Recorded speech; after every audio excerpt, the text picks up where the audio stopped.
turn off your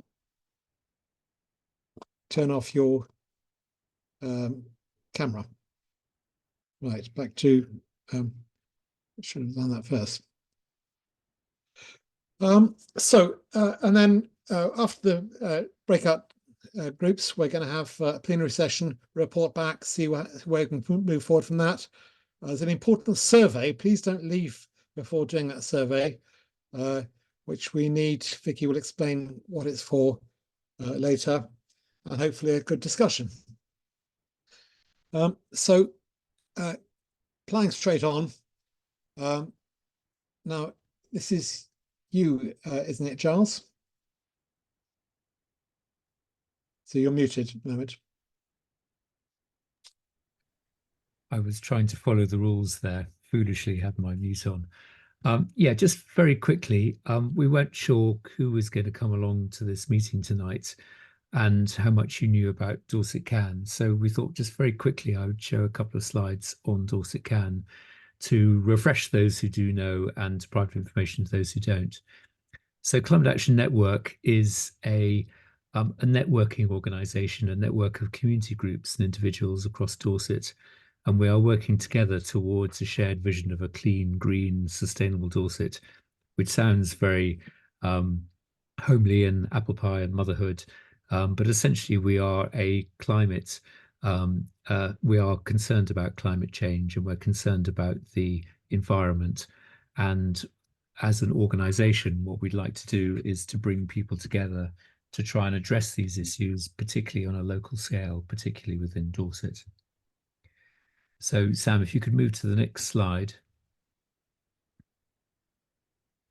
Just very quickly, we've been around for about 3 years now, and we've grown enormously in that time. Since August last year, we became a charitable incorporated organisation, and largely the value of that is that as a charity, we can apply for more funding opportunities than we're able to as a non-charity. And there are obviously some obligations we have to do as a result of that. We have one part-time employee who's absolutely essential to the group, does a lot of our admin and keeps us all pointing in the right direction and does our actions, etc. And she's absolutely fantastic. Unfortunately, she can't be here tonight. We have a steering group of about 20 people, of which normally we meet every 2 weeks, and probably about 12 people or so turn up. And these are generally the people who run different projects or different groups within Dorset CAN. And we're always looking for new people to come along to help and support us. It's very much a voluntary organisation, people who are driven by enthusiasm for this subject and want to make a difference locally. And so if you're one of those people, you'd be very welcome to come along to our steering group and participate in our projects. We currently have around about, in fact, I think it's gone up. When I last spoke to Alex, it was more like almost 3,000 followers around Dorset.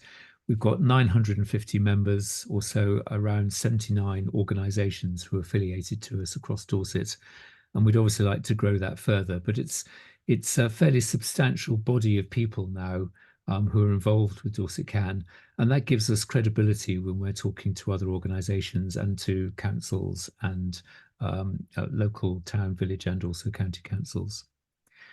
We run 8 main groups: an energy group, of which you're hearing about tonight, land use, transport, advocacy, which is about trying to influence the council mainly, a new waste team, which Charlotte Loving has setting up, a media group, an events group, and an emerging youth group. And again, these groups can only do work because there are active supporters there who are interested in those areas. So we look to our wider membership, in other words, you, to help and participate in those, and you'd be very, very welcome in any of these groups. We also run 4 fairly big projects campaigns, of which you're going to hear about one of them tonight, the low energy neighbourhoods. So I won't say any more about that.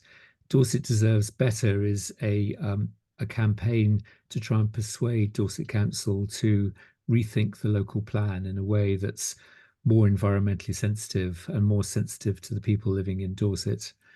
So that's been ongoing for the last 2 years or so. We have a fantastic project called the Great Big Dorset Hedge, run by John Calder and Julie Lear, which is trying to enhance the network of hedges that we have across Dorset, and the ecology that they supply for Dorset. And that's a fantastic project, and there are lots of opportunities for people to volunteer and participate in that. And it's a great way of getting a lungful of fresh air and doing something which is genuinely valuable for all of us. And then the Dorset COP is a Dorset's version of the international COPs. This is a big networking event that we run once a year. We held the first one last year in Dorchester, and this year we're going to hold the second one. New news, it's going to be on the 2nd of November, and it's going to be based at Bournemouth University, and it'll be larger format than last year, allowing us to expand on the topics that we were discussing. So thank you very much, Sam. That's all I wanted to say on Dorset CAN, but very welcoming organisation, and we're delighted that you are members and are participating tonight. Well, you've got this slide. Oh, I've got the slide as well, have I?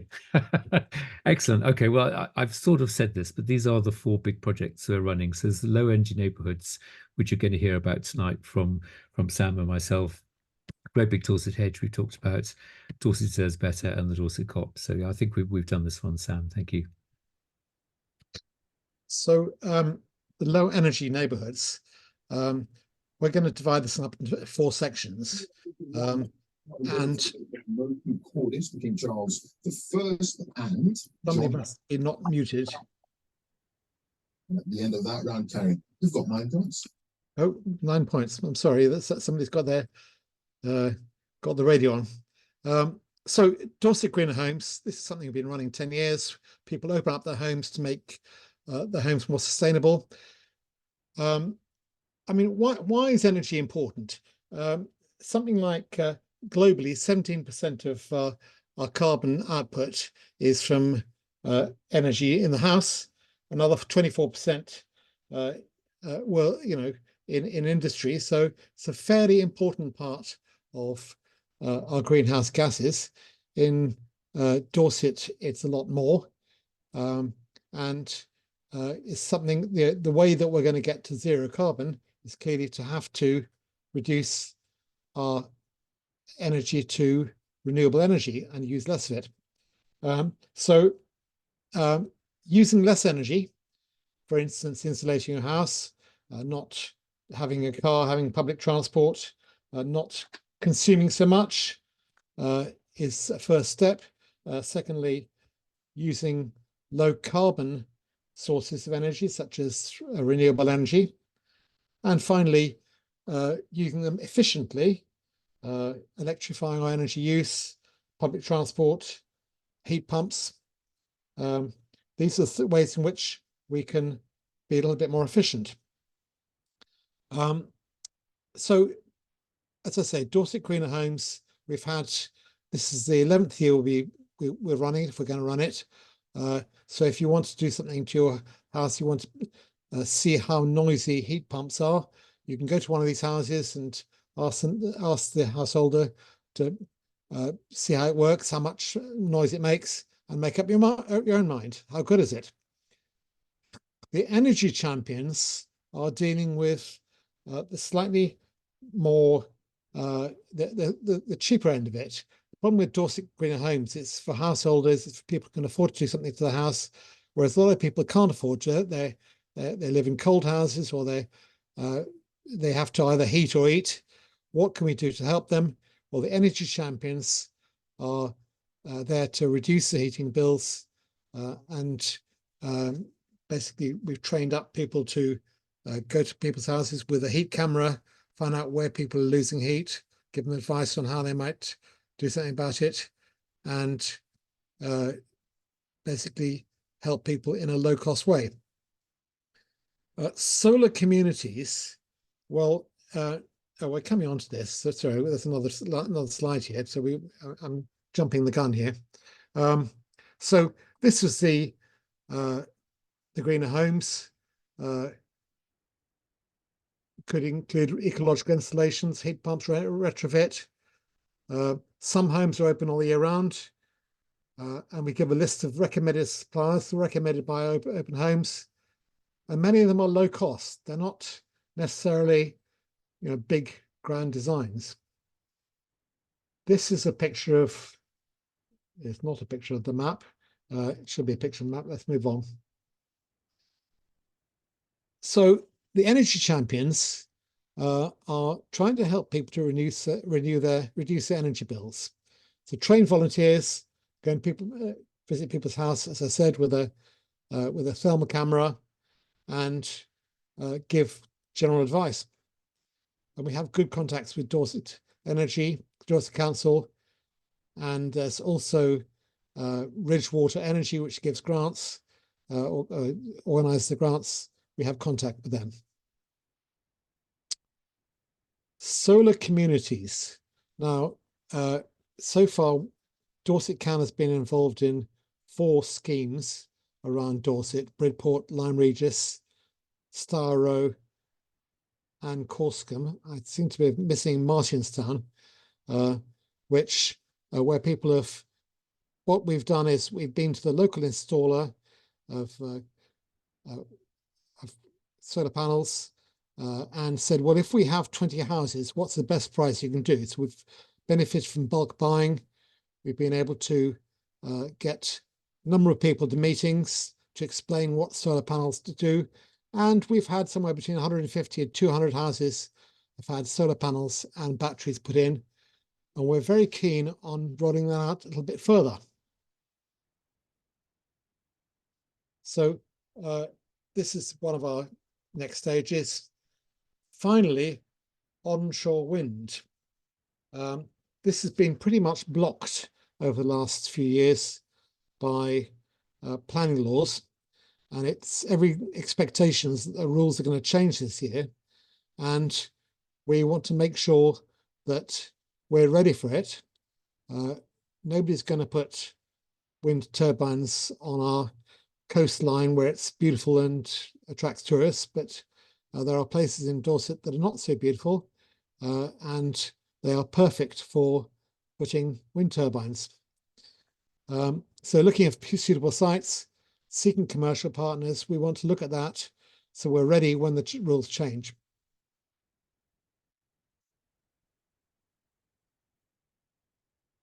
So later on then, we're going to break out into breakout rooms for these 4 subjects: green homes, energy champions, solar communities, onshore wind. And you can find out more about the projects, contribute ideas, and most of all, express an interest in participating. So I'm going to come off here, and I'm going to go on to a initiative by Dorset Community Energy. Tim Crabtree, are you here? Yeah, I'm here. Do you want to share from your one, or shall I do it from mine? It's probably best from mine. I'll see if this works.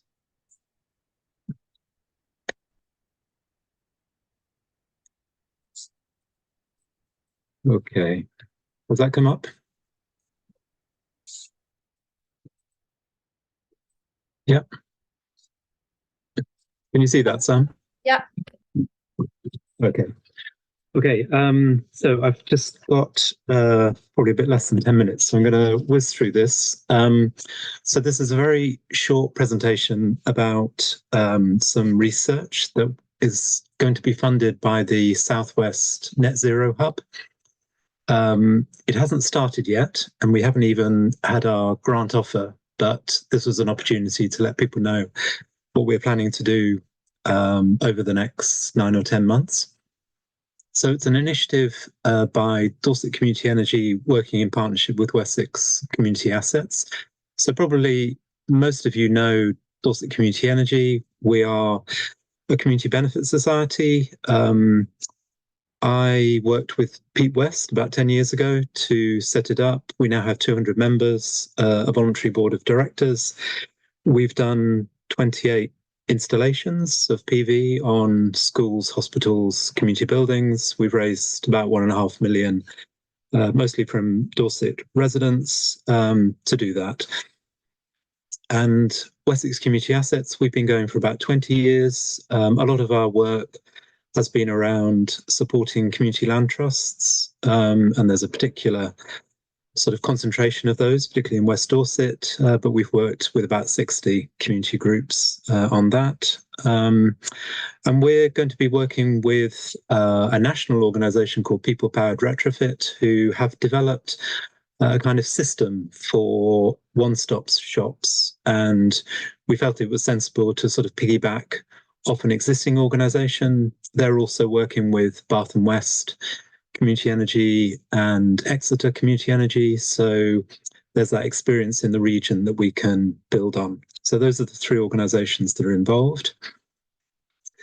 In terms of what we are going to be exploring in this feasibility study, obviously, a core part of it is about the retrofit and energy installations, the opportunity that exists there. But to make that happen, we need to be able to put in place assessment services.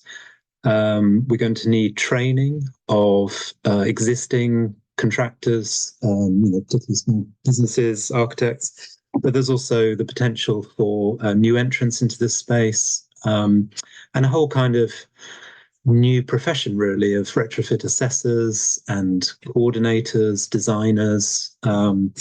So that's an interesting area. Clearly, we have skill shortages in Dorset, and this is something that we'll want to be exploring with organisations like Weymouth College and others.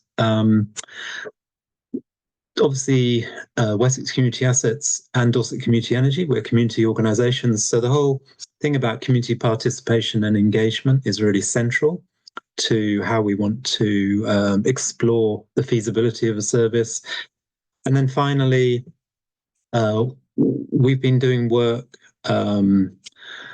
mostly through Wessex Community Assets with a big set of partners about zero carbon materials and how to bring those into both new build construction and retrofit. So that's an area that we want to bring into the study. So just to say a little bit about a bit more about that, the sort of 5 areas that we're going to be looking at. So in terms of community participation, we've allocated some of the funding to give to sort of other community organisations, that clearly are going to have a role in this area, or already do have a role in this area. So that includes Dorset Climate Action Network, Sustainable Bridport, Energy Local Bridport, and Dorset Community Action, for example. And so what we will start to explore in April and May is how we develop a programme of activities, things like interviews, workshops, standard events, basically to try to both assess what the potential demand for this kind of one-stop service might be, but also how we can work as a partnership in doing so, and also how we move beyond a focus on individual households to looking at groups of households. So very much like the work that's been done around solar streets, for example.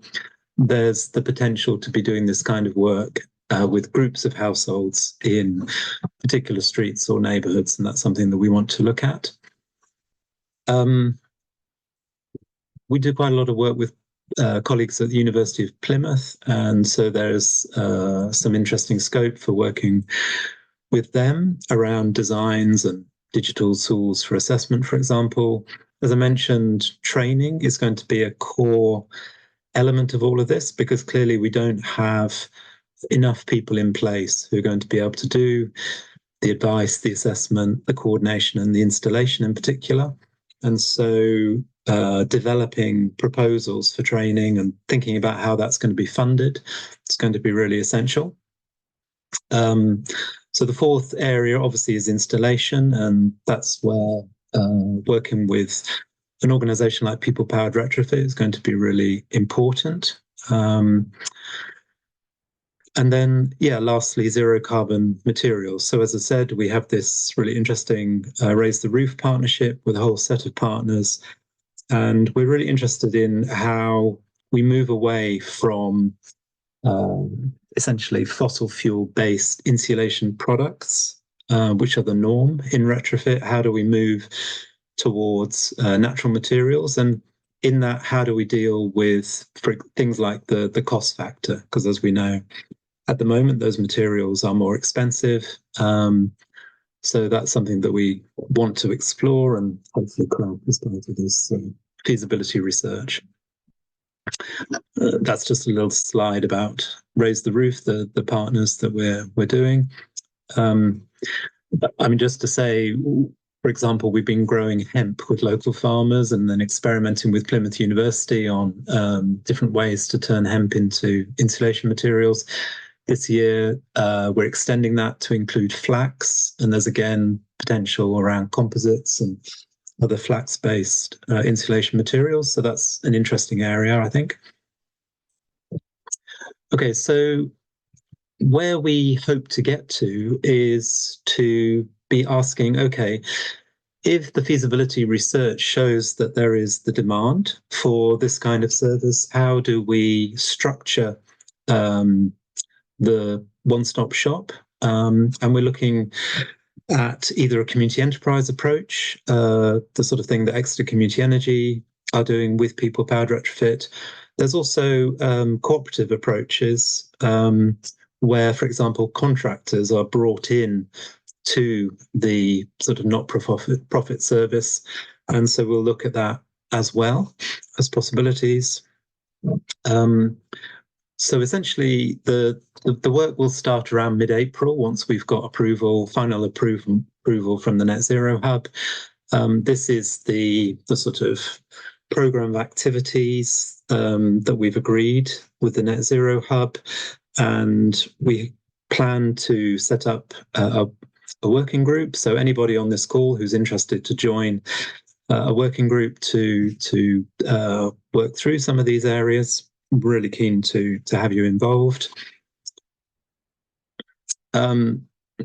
This was something that I had to produce very quickly for the Net Zero Hub. This is a business canvas that sort of shows the kind of areas that we will be exploring as part of the feasibility study. I think these slides will be circulated around, so if anybody is interested, they can obviously look in more detail. The last thing I think worth saying is that there are commercial organizations moving into this space, but there's, I think, an important role for community-based organizations to be involved in retrofit. I think there's the whole issue around engagement. There's the whole issue around trust. You know, I think organizations like CAN and Dorset Community Energy have that level of trust, which is very difficult for commercial organizations to achieve. We have local knowledge and networks. You know, many of us have been working in Dorset for decades.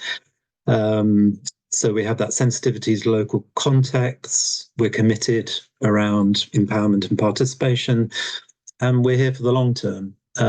So I think there's a real benefit in having retrofit services delivered by community organizations.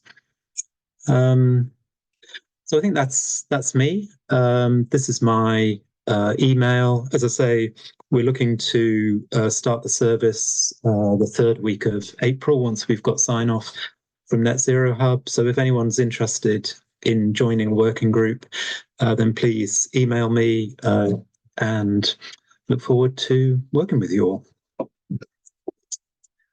Thanks, Sam. That's amazing. Thank you, Tim. Very, very, very impressive. So moving on from there to Will Bond. Will Bond is a complete hero. And I've got some photos here. Are you here, Will? Will? Yep, I'm here. So this should be your yeah, that's the ones. Oh, you need sharing, don't you? Sorry. Right, let's try that then. Sharing always should be so easy. No. Let's try again. Stop share. I've got that working there. Right.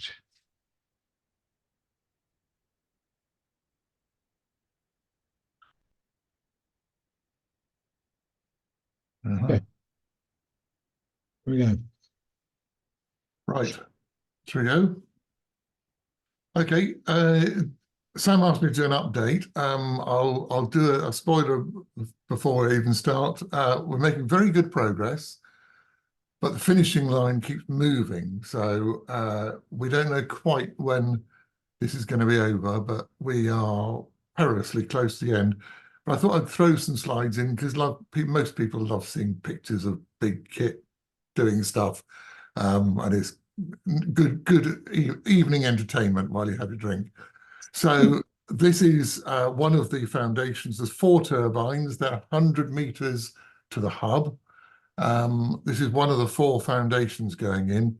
All that black shiny stuff in the bottom is reinforcing steel for the concrete. And the 2, you can see 2 concrete pumps with their pipes coming over to pour the concrete in. And then you get a fleet of mixers, cement mixers, the familiar ones on the road, coming down and discharging their load into the pumps. The pumps pour it into the steel. Next one, please, Sam. So you end up with something that looks like that. So those who are not familiar with this story, all 4 of these turbines are in a worked out quarry. The bases are down on the kind of just above the clay layer in the bottom of the quarry. That's the reason why you have a nice sand cliff on the back. Next, please, Sam. So that base that looked quite big had the little stalk that goes on the bottom of the tower sticking up. By the time it's been backfilled with soil ready for the final thing, you can see it just to the right of the blades in this picture. There's a quite small looking hole now. That's the turbine base.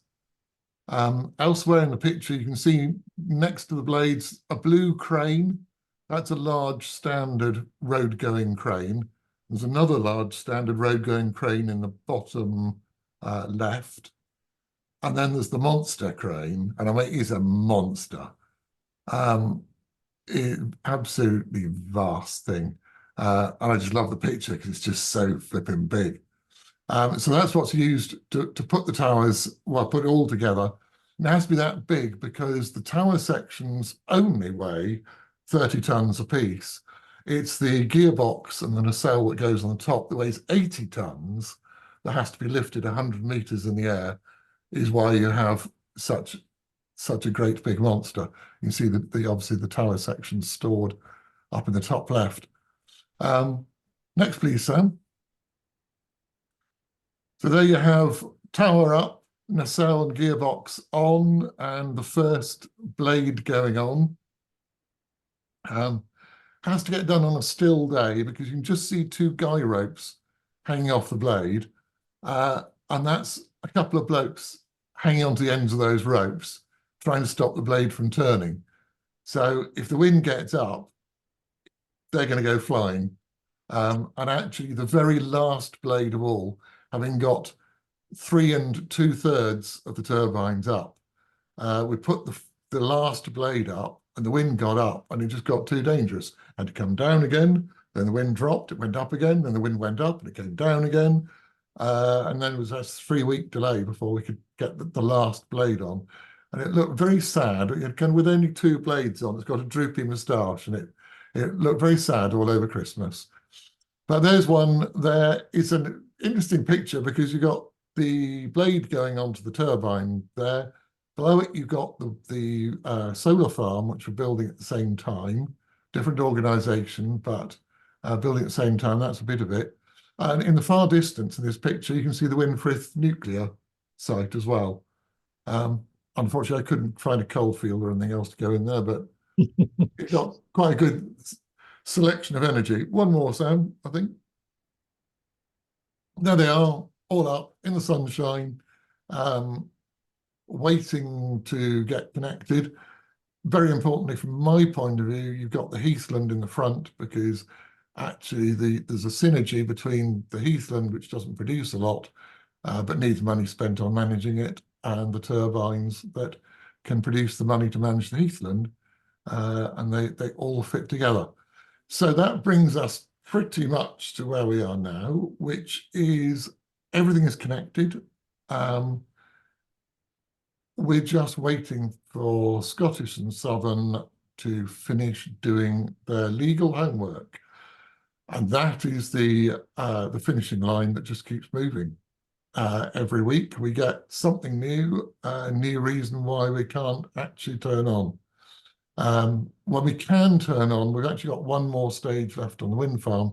That's what they call hot commissioning, which is once it's all connected up, they then test it for real on the regional network and do lots of tests. And once all those tests have been passed and the box is ticked, and the Wareham substation hasn't blown up and Dorset hasn't gone up in a puff of smoke because we got our wires crossed, we can go live. We are hoping that we might sneak in by the end of April. It's getting pretty frustrating, I've got to say. It's probably April, May now before we actually get them connected and running. But hopefully we get some early summer wind. I think that's it from me, Sam. How long has it taken to get to this point, Will? 21 years so far, and counting. Extraordinary. Well, this is just fabulous, and I think that's just amazing what you've done there. Well done. Congratulations. Thank you. And the fact is that, even driving around near Wareham, don't see them that much. They're not that visible. Well, thank you for that. So when I go on to Pete West, who has a double bill, and Pete, are you doing the? Have I got the offshore wind? Got the offshore wind? So I'll give it a go at screen sharing, Sam, okay. and I'll do the two presentations quickly and separately. So let's just have a go at that.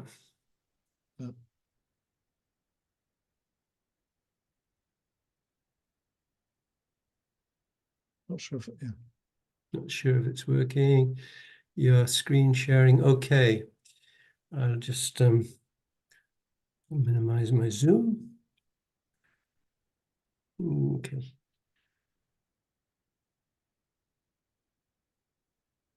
Okay. I probably should have got this set up a bit earlier.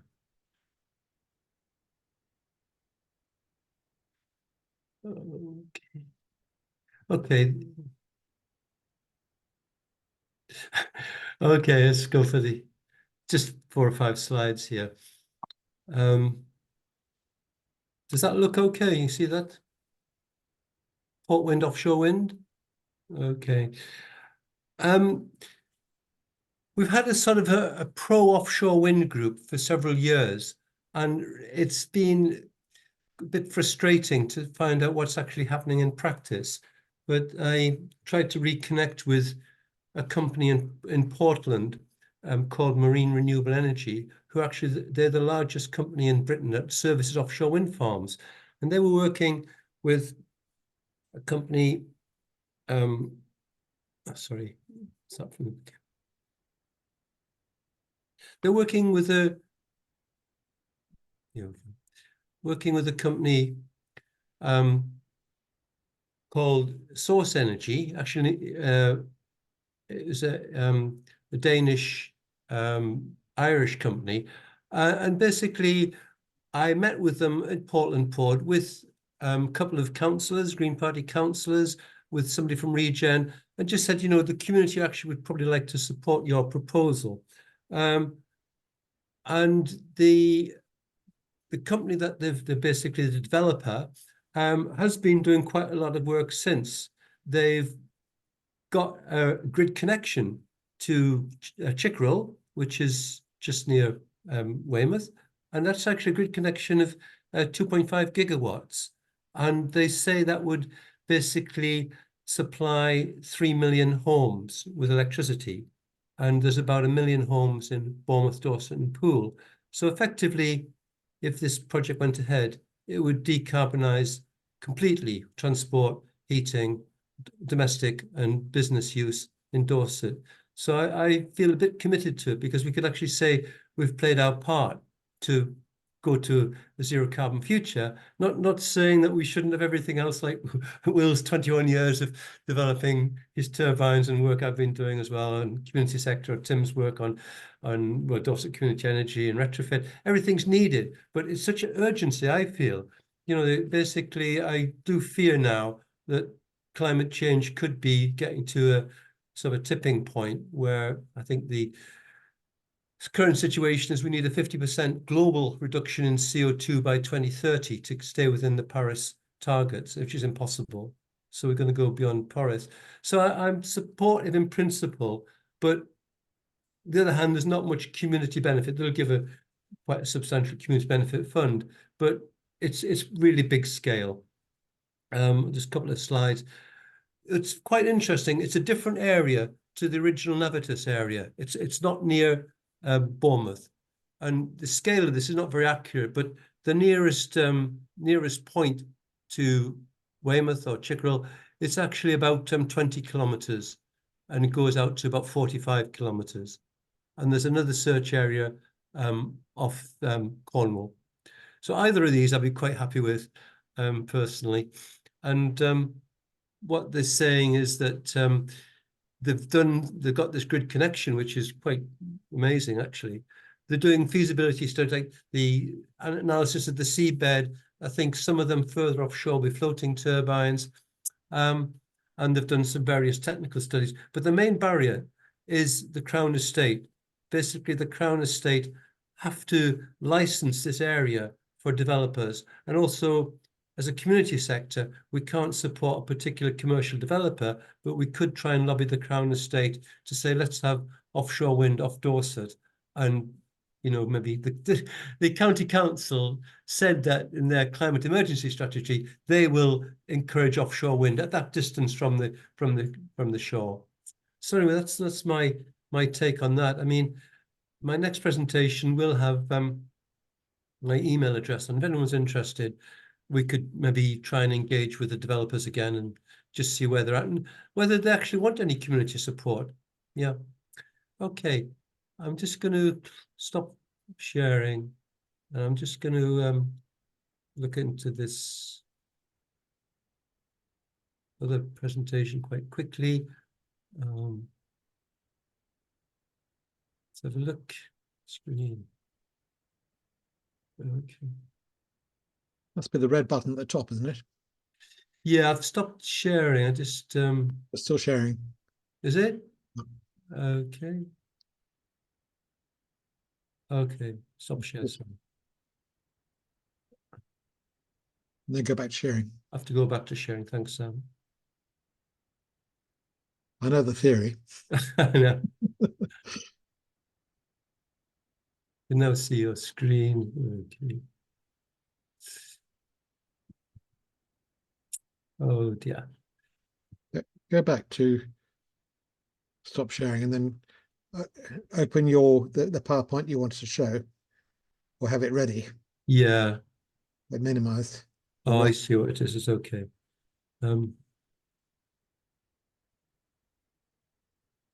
Yeah. I'll open it, Sam. It's a really sensible idea.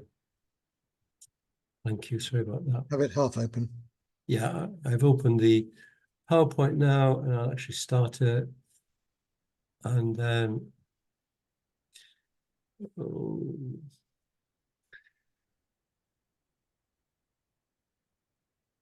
okay.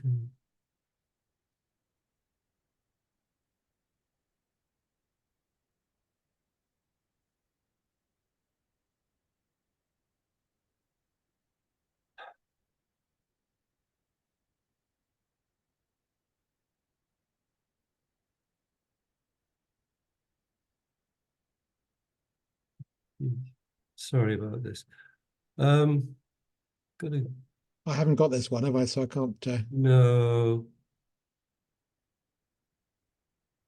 Okay, I think I'm back on the Zoom meeting again. So I'll start screen sharing, and I've got the PowerPoint on the screen. Yeah. Yes. Yes. Okay, you can see that then. To start with, I'm just going to flip through Energy Local Bridport, which has now been operating. Is that looking okay on the screen? Yep. Okay. Energy Local Bridport now is operating for 4 years. Much smaller scale than Will, but this is a 50 kilowatt turbine, which was installed about 10 years ago. And the farmer who's the owner, said he'd like to supply the local community with electricity from this wind turbine. And there was a precedent in North Wales where an organisation called Energy Local had just won the Ashton Award for a project with a hydro supplying 100 householders in Bethesda. We met up with Energy Local and said, could you do the same in Bridport?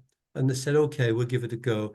So at the beginning of 2020, we had a street stall and we had a public meeting in the town hall. We needed 50 householders to be supplied with this electricity. That was the best mix. 50 households would sort of meet the best demand from 50 kilowatt wind turbine. And within a month, we had 90 sign up and another 90 on a waiting list. So huge amount of interest. It's been supplying 50 householders now for 4 years. It's with Octopus Energy who do the metering, the billing, and Octopus allow us to agree with the generator what the supply price will be to the householders. So they're fairly good in a lot of ways, but we talk about another time, but basically they've used this as an example to develop their own business model. To basically, they own renewables and supply householders cheaper. And they're doing this now at a huge scale. They've actually bought 20% of an offshore wind farm, and they're supplying 20,000 homes in East Anglia with electricity at half price when the wind is blowing, using exactly the same technology as what we're using in Bridport, basically metering every half hour how much wind goes into the grid. Every householder who joins Octopus, joins the project, has a smart meter. Octopus read how much they're consuming, and they divide the generation between the consumption. And it has to be connected to the same substation. So it's physical electricity exchange. It's not greenwash or anything like that. It's physical electrons traveling through the grid. And yeah, it's had quite a lot of publicity, Times, the Telegraph and Daily Mail. What's quite dramatic to me, this was actually, I did this earlier today. This is the last year, how much householders have saved. This is the 50 householders combined. And you can see the saving is actually 25, oops, sorry, that was a TV thing. The saving is actually 25% of the electricity cost. Yeah, you got that? It's like, yeah, that was the total cost for the households. And the other thing that's interesting, the blue line here is how much wind has been supplied to householders. Obviously, it won't be permanent because the wind doesn't blow all the time. And some householders are not using power perhaps at night when there is wind. But over the year, half of the householders' electricity has been from the wind turbine. And this other green is overnight electricity, which is from the grid. Maybe people with electric cars, heat pumps perhaps charging overnight. And that's supplied at a very cheap price as well. Octopus do a time of use tariff.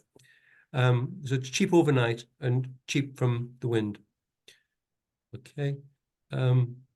So yeah, we've interviewed on Meridian TV. And just to finish off with the solar, when we had 90 people on the waiting list, with Dorset Community Energy Local Bridport, which is a separate legal entity, it's a separate cooperative, said, let's look around for a site to put some solar panels, maybe an acre of solar panels, 250 kilowatts, which would supply 200 homes in Bridport.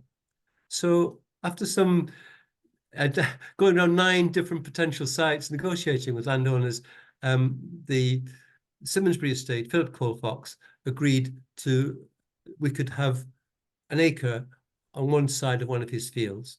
And it was basically used for growing wheat, or this was maize, I think, at the time. So basic agriculture use. But he's got 10,000, sorry, he's got 1,000 acres. So this was like 1 acre out of his 1,000 acres. We felt it was a good site, although it was within the AONB. If you look to the left there, the view is just flat over fields. It's not particularly scenic. The road to one side of the site is actually about 5 meters below the field. So if you're driving along the road, you don't see anything. And then what was agreed at the planning was to plant woodland all around the site. So not just a hedge, basically 10-meter wide strip of native woodland. So basically, the county council voted by a 7-2 majority to allow the project planning permission.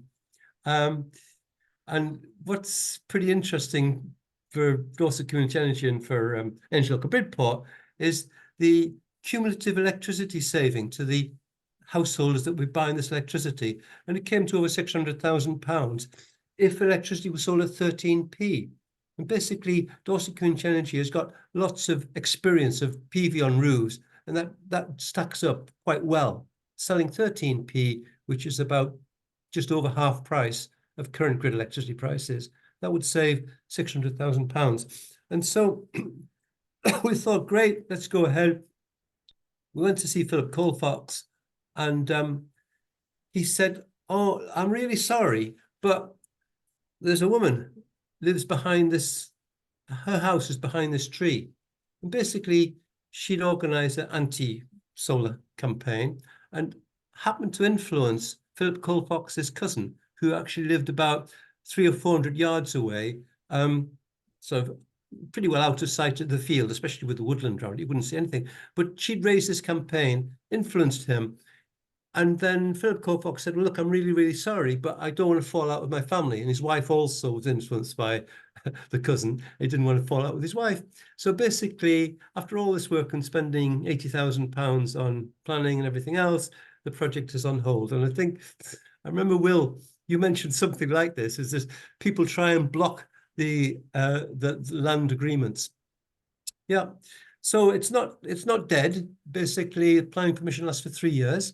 And we'll just have to work around it. I think Philip Colfax could be persuaded, but there's nothing at the moment. So that's that. I'm sorry about the delay in setting all that up. I'll stop and sharing. Got that right. Brilliant. Do we want any just a very short question contributions? Anybody want to say anything? Short. We'll spend no more than 5 minutes on this, and we'll go on to the breakout rooms. Any comments on all that? These are very heroic people, I think. You put up your hand. Mick, you have your hand up. I just want to say I'm just gobsmacked. I've been working with Giles about wind farms, and we thought one was going up somewhere around this time, but you're showing all that stuff about. It's just incredible. So thank you, Pete, for this presentation. Amazing. Ian.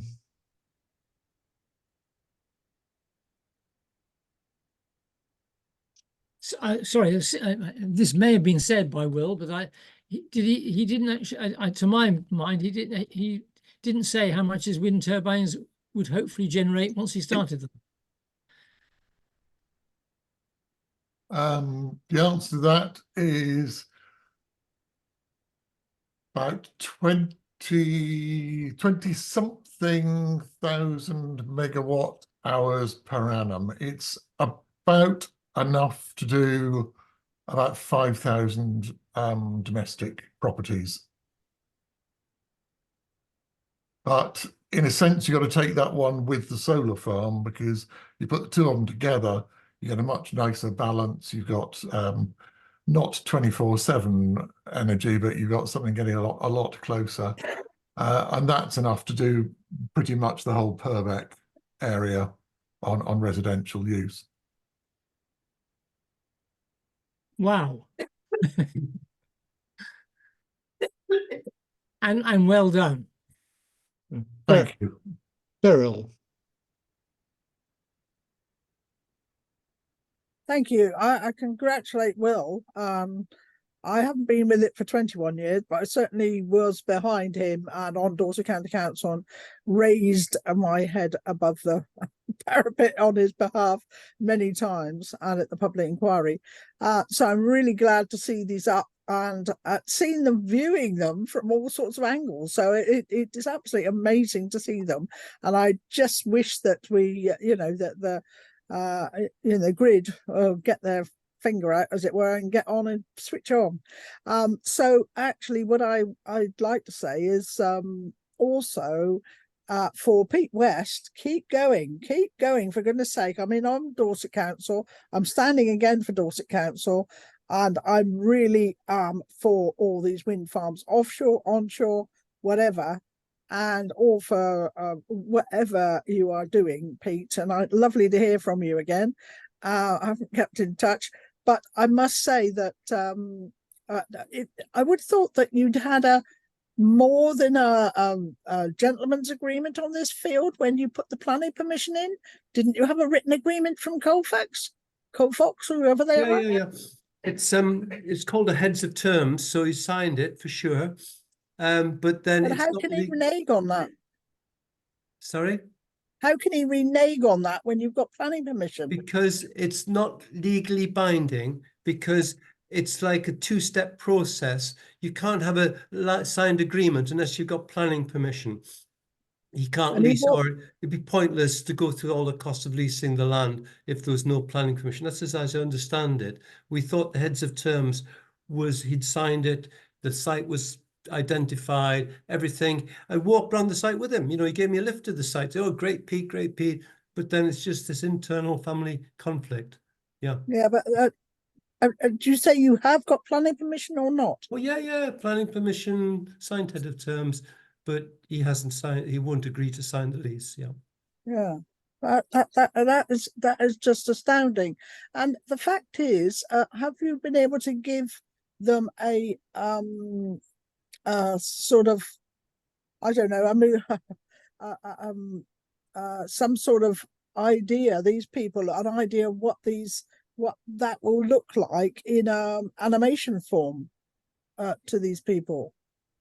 Not To all directly. the family. I mean, I did do a video actually on the Dorset Community Energy website showing a 1 acre, an existing 1 acre solar farm. But I think what it is, Beryl, some people are just absolutely against it. Nothing ever will allow them to change their mind. They don't believe in climate change and they're worried it might devalue the house. I would say, frankly, that's what it would be. Even though there's woodland around it and it's invisible, it's 1 acre, it's community owned, it's supplying the community. None of that counts to someone who's so anti, yeah. Okay. I'll leave it Thank you. at that. We're going to have to move on. Thank you. We'll a very short one, and then we move on. Yeah, just to come back on Beryl's thing. Thank you, Beryl. But the point, actually, the important thing for this group is that the group that Beryl was part of way back when, which was the Purbeck Environmental Action Team in those days, Pete, without them, I would have given up. Actually having the support of a community of people like you who are saying, no, keep going, don't get put off. Those bastards that are threatening you, sending the hate mail and all that shit.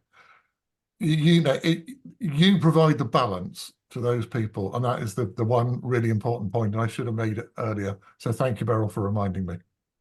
Thank you. I think we're going to move on now. Sam, can I Yes. just ask Will something very quickly? Somebody phoned me right in the middle of me writing down. You said 20 megawatt hours, and then you said a number of households that could supply. 5,000. Thank you. That's all I need to know. Thank you. So now we have 4 rooms, and you can choose greener homes, energy champions, solar communities, onshore wind. We'll have 10 minutes on these, and then come back. So if you'd like to decide which ones you're doing. Yes, I can do it now. So everybody, we've done a quick poll to test your views on these various topic areas that we've been discussing, like solar communities, energy champions, wind, retrofit. And if we'd be very grateful if you could just very quickly fill out the poll. I hope this works. I haven't done it before. If it doesn't work, I'm going to send you a link instead. So please have a look. It should appear on your screen in a minute. Oh, Can you see it? yes. Yes. Okay. Got a couple of minutes to fill it out. So if you could kind of indicate when you've finished. Can we go back to the breakout rooms and just a very brief summary of what happened? The greener we had quite a small number, and we didn't really come to any particular conclusion, except that possibly, well, nobody came forward to say, I will help organize this and run it next year. So I think it's going to run on a low-key basis this year as a continuous come and see it any time of year. We probably won't run an event unless somebody is very keen at this stage to come forward and say, we could do it. One thing that Julian Jones suggested is that the CSE, the Centre for Sustainable Energy, do give money to give to run a administrator for this. Unfortunately, I'm not sure we're in the CSE area because they're west of England, which apparently includes Wiltshire, but doesn't include Dorset, which, well, my geography is a bit different to this. So do we want what about the second one, which is Energy Champions? Well, I facilitated that, Sam, and I'm afraid I was so late getting into it. It finished almost straight away, but some good questions came up. We would need to communicate better how Energy Champions work to progress this. And people were asking, do they travel to why is it only in Bridport and Lyme Regis, which is, the whole point of us wanting to do a project on it is to expand Energy Champions so they're more embedded into other communities across Dorset. And that we should link up with the CAB so the CAB could point people to Energy Champions. But we didn't really have time to explore it enough and explain it enough. But I did just say that here in Lyme Regis we've got 3 and we've done quite a lot of visits. So where they do exist, they're well used, very popular, and it's free. It's a free service. So they're volunteers. I think if you want any more information on that, write to Vicky. Well, you could write to Philip, who's my partner, because he's the sort of coordinator for the Energy Champions. I'll put his email address in the chat. The Energy Champion. Okay. Or Caroline, who is here. Is Caroline here? That's true, Caroline. Caroline Pierce. The third one was solar communities. Jenny, how do you get on with that? Yes, so we had Keith told us about what has happened in Hazelbury Bryan, and it was just a bit challenging in the short time to really have a sort of get to any conclusions. We didn't have anyone particularly step forward volunteering to set up energy communities. So yeah, nothing conclusive to report, I'm afraid. So if you heard about this and you're not sure about it, and then you want to hear about you might possibly do it in Sherborne or Shaftesbury or Dorchester, get in touch with Jenny or myself, and we can help you. We are producing a help pack of how you might organise this yourselves, and think about it. If you want to be involved in that, that would be absolutely great. And finally, onshore wind. How was that, Charles? Onshore wind, that's me. Yeah, again, challenged a little bit by the time, but we had a little bit of a discussion. We had a poll. We asked how many of the people who joined the group, and there must have been about 16, 20 people there, how many would support onshore wind in Dorset, and it was pretty much 100% of people would support having turbines in Dorset. And when I asked whether how many of those people would be interested in joining a small group to look at the issues and to investigate it further, about half their hands went up, which was, I think, very encouraging. So we weren't asking for leaders there, we were asking for people in the group. What I would say is I didn't have a chance to take down who those people were. So if you could either throw your name into the chat, or to email me, I'll put my email address there. Let me know, and when we have our next team meeting, I'll invite you along. There were a couple of interesting discussions. It was about the community benefits. How can you ensure that you have a system which brings benefits to the consumer and not to sort of multinational organizations? And there was a comment about the government's legislation, which was coming in last year, the Energy Act, which was tried to give some benefits to community groups and was unfortunately voted down by the government in the end. And then there was a suggestion at the very end by Ian Alexander about why don't we potentially go out to landowners through a CLA and ask which ones might actually be interested in hosting a wind turbine on their land. So it's an interesting sort of different angle on how to do it. So thanks very much to everybody who participated. Great. So we will run out of time. I'm sorry we've done this, and you've got our email addresses from the what's that? Oh, this is the yeah, this is it. You can now see the results. So you can see that people want us to do all of those things. Vicky, I can't see the results. Are they? Because you're probably because you're a host. There's no way of showing it to everybody then. I think everybody else can see it. Can you? I can see it. I'm a host. Yeah, other people can see it. I don't know why you can't, Giles. So in order of priority,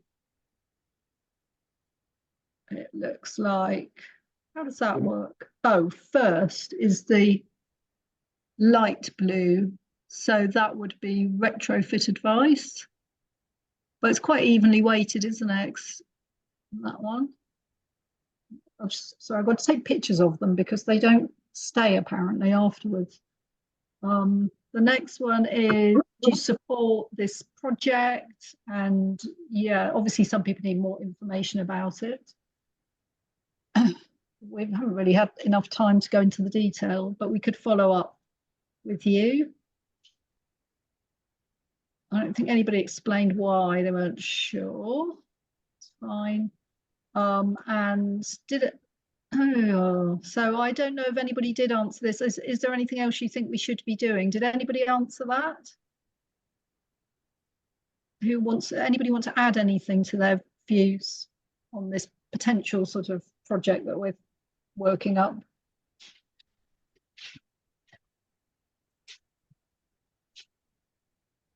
Okay, thank you. Well, thanks very much for doing the poll. Vicky, Emma Owen has her hand up. Oh yes, Emma, hello.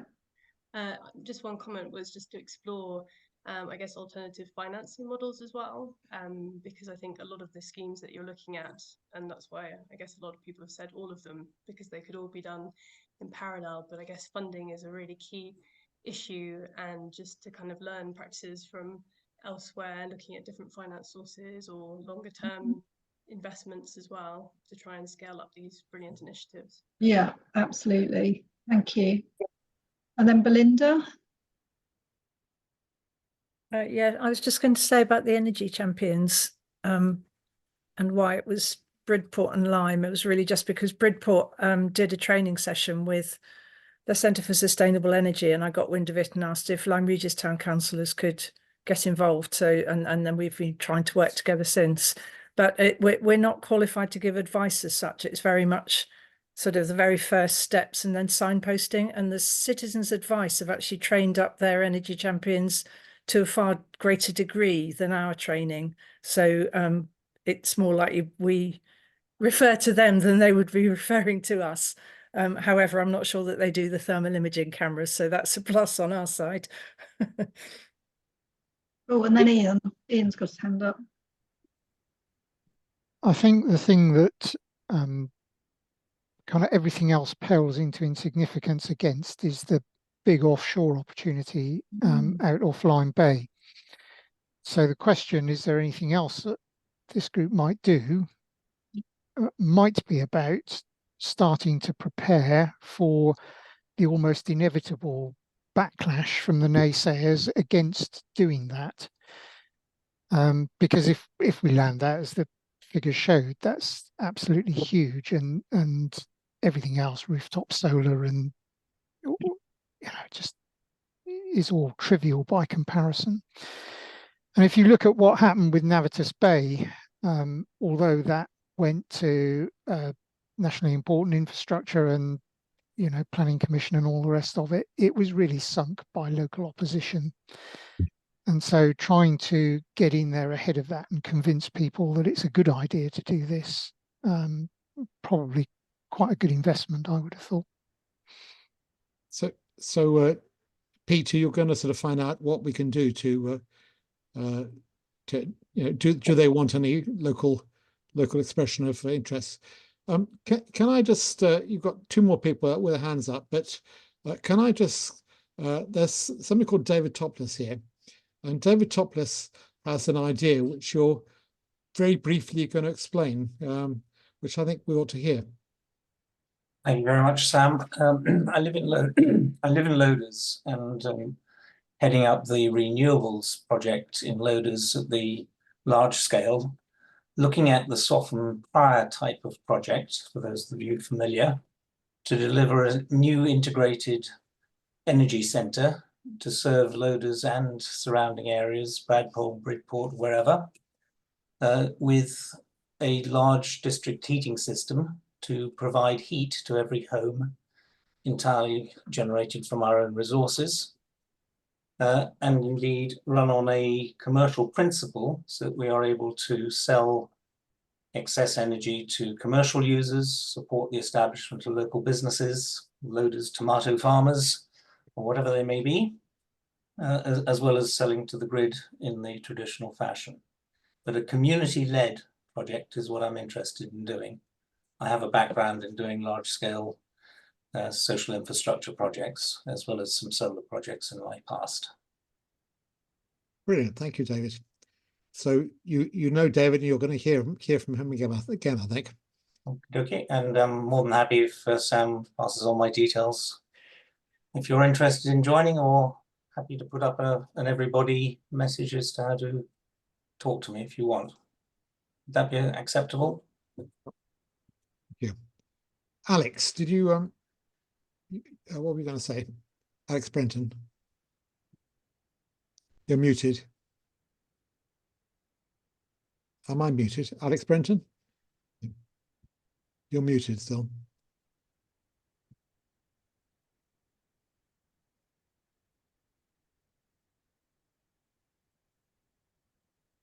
I'm afraid we can't hear you. Can we jump to Beryl Lizard? We'll come back to Alex.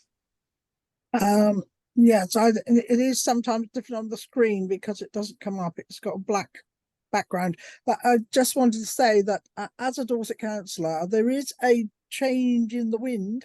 Certainly, I know, excuse the pun, about actually the idea of onshore and offshore wind farms.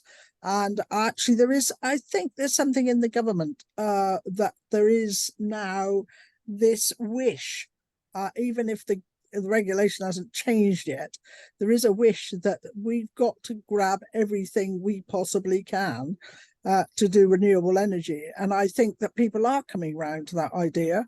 And I'm hoping that Dorset Council can really push and swing it from the point of view of, hopefully there might be a change of sort of regime coming up, even if it's a coalition, so that we can really, really push all of these green initiatives. And actually, offshore, onshore wind farms, if you go around the country, you go even around Europe, you've got them everywhere. And they don't actually degrade the coastline or the Jurassic Coast. They actually enhance it. Lots of people love them. I love them. I mean, I really can't see why people are against them. But I think that there is this mindset that they're damaging the birds, they're doing all sorts of stuff. But it's been proven that if you put them in the right place or in the right height or the right distance apart, there is ways of you know, working with nature. So I think it's all about mindset and education. It's actually getting this communication out to people that are naysayers. And I think, again, it's amazing how you can actually talk one-to-one to people, how you can get over some of this negativeness. But that's all I wanted to say. Thank you. Thank you, Beryl. And Alex, are you I'm back. I'm back again. My mouse decided to give up. I've got two things to ask on this community energy projects. Has anybody considered doing what we used to do 100 years ago and harnessing the power of our rivers?